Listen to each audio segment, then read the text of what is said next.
gotta be kidding me. To be fair, today's entire Yeah. show could have been really, you gotta be kidding me. I want to share a story with you guys. This is terrible. Oh no, okay. This is truly terrible. This is not one of those funny, really, you gotta be kidding me. This is one of those, really? You gotta be kidding me. All right. Dealership mechanics charged with allegedly sabotaging customers' brakes. 2 mechanics allegedly tamped a customer's brakes on purpose. No one knows why. This is so scary. It all started when an unknown victim owner took their vehicle into number 1 Cochran Hyundai in Monroeville, Pennsylvania in early June. The owner was told that their vehicle hadn't passed the inspection because of a separation of the brake pads. But after taking the car to the dealer, the owner stated to authorities that something didn't feel right with their vehicle. That's when they went back to Cochran Hyundai for a second opinion. So our victim went back to the dealership, got the inspection passed again. And at that point, a second set of brake pads had another separation. The owner of the car quickly contacted the state's vehicle fraud unit. And after an inspection of the car, an official found the problem. Someone had placed a flathead screwdriver between the brake pads, causing the separation. Wow. Quickly, they figured out who the techs were. Both fessed up to what they did.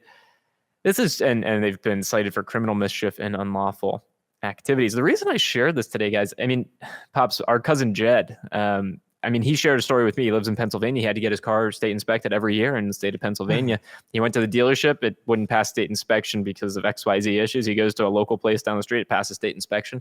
There's so much concern when it comes to getting your vehicle repaired, even just maintenance. And then you hear stories like this. It just makes you scratch your head. It kind of reminds you there's some scary people out there, and you've got to protect yourself. Are those 2 techs still employed?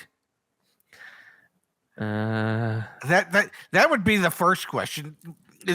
Has the dealer said, "Ooh, this is not good. You can't work here anymore," and make it known to others that they committed a fraudulent act? Here's the company's statement.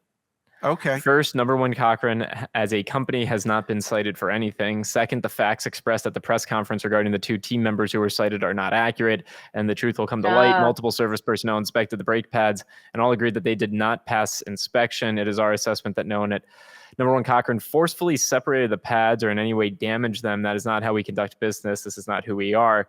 And there would have been no benefit whatsoever to the technicians to operate that way. Kind of makes you scratch your head, though. Why was there a screwdriver? Well, but at the beginning, didn't they say? Didn't the techs admit it? Didn't they say they admitted to this?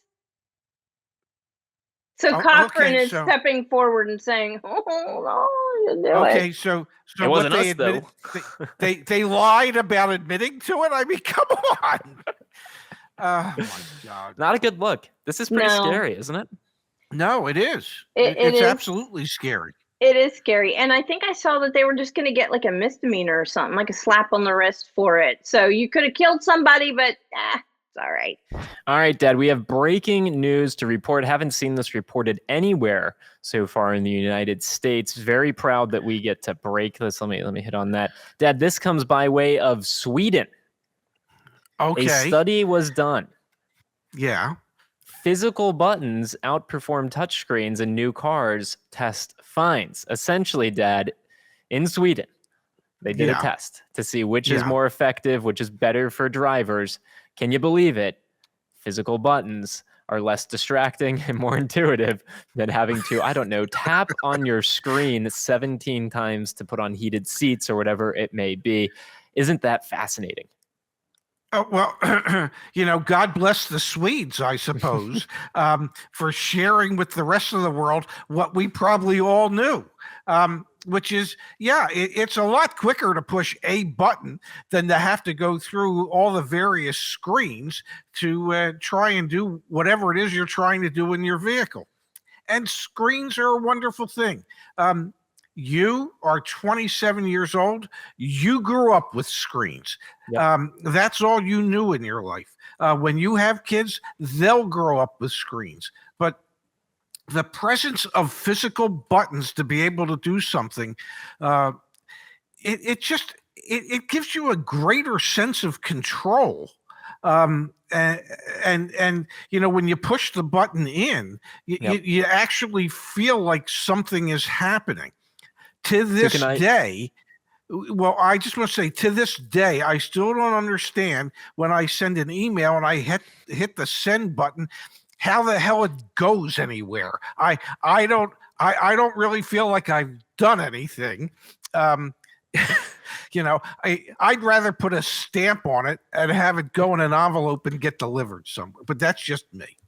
Let me share with you what this was. So essentially, this it's a car magazine in Sweden. I cannot pronounce it. It's right there on the screen. I don't know how to pronounce that. They gathered 11 modern cars from different manufacturers at an airfield and measured the time needed for a driver to perform different simple tasks, such as changing the radio station or adjusting the climate control. At the same time, the car was driven at 68 miles per hour.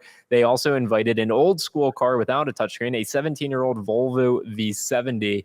For comparison. So a couple of the things that they realized, the results speak for themselves. The worst performing car needed 1,400 more meters. For those of us here in the States, that converts to some form of measurement that we use to perform the same task for which the best performing car only needed 300. That meters. Converts to some form of measurement that we use. Oh my God. I was thinking today when I was taking a shower how proud of you your mother would be. Okay. That's and sweet. Then with that converts to some form of measurement that we would use, I'm thinking to myself, your mother would look at you and say, I told you should have gotten that damn college education. I'm sorry, but that was truly one of the funniest lines I've ever heard uttered. Thank you, Coach Jim. That's 4,200 feet. Oh, Justice. All right, whatever. It's like I said, it's a measurement that we would convert it to. Yeah.